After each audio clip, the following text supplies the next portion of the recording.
Electric vehicle owner York Stanham reckons getting the bus from his home in Belconnen to his office in Fyshwick takes far too long. I can get to work much quicker driving. To put that to the test, I took the same journey by bus. He starts work at 8 a.m, so I needed to leave a lot earlier.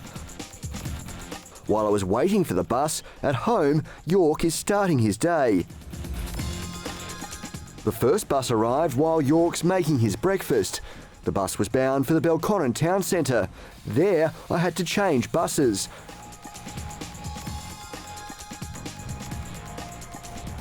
I was inside the Parliamentary Triangle around the time York starts his journey to work. Traffic isn't too bad at this time of the morning.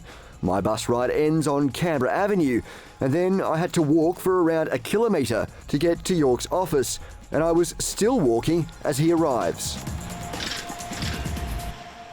The bus ride was pretty relaxed. I only had to change one time, but there was a pretty long walk at the end of it, and obviously it took a lot longer.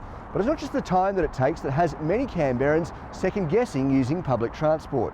You can't leave the office easily during the day. If I had something on after work, an appointment somewhere, if I had to get the bus there, then get the bus home afterwards, you're looking to get home at 7, 8 p.m. Public transport proponents point to lower costs and a healthier lifestyle, not to mention the reduced environmental impact.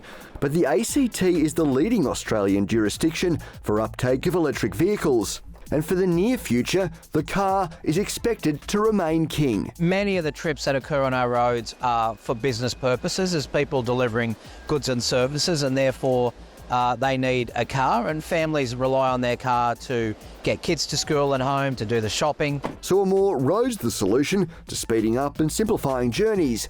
Economists who've studied the road system in the United States say no.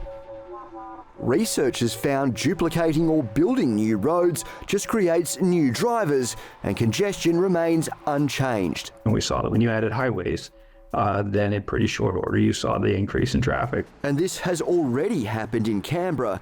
Several major Gungahlin roads have been duplicated in the past few years, but many drivers say getting in or out of their suburbs can be a major headache. During peak hour it is pretty locked down.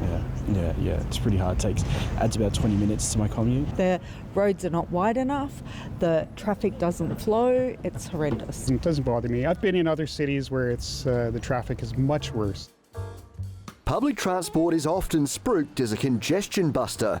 The Climate Council says just over 3% of journeys in Canberra are by shared transport like buses, the lowest rate of any capital city in the country. If elected, the ACT's major parties are all promising more buses to provide more frequent services, with Labor and the Greens also committed to extending light rail to Woden, a route the Liberals say will be too costly and result in a slower journey.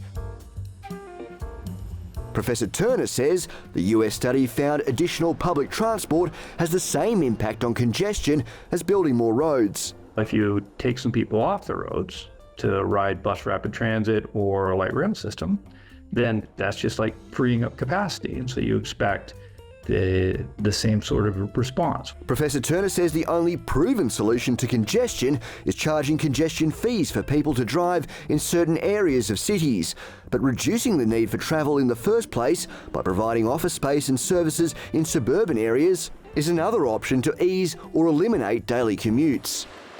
We estimated that if you double the density that people live and work at, you decrease the amount that each person drives by about a 12. But you pack twice as many people in each space, so you have a lot more travel going on in those little spaces. Transport policy is intrinsically linked to planning when considering the future of getting around the city. Harry Frost, ABC News, Canberra.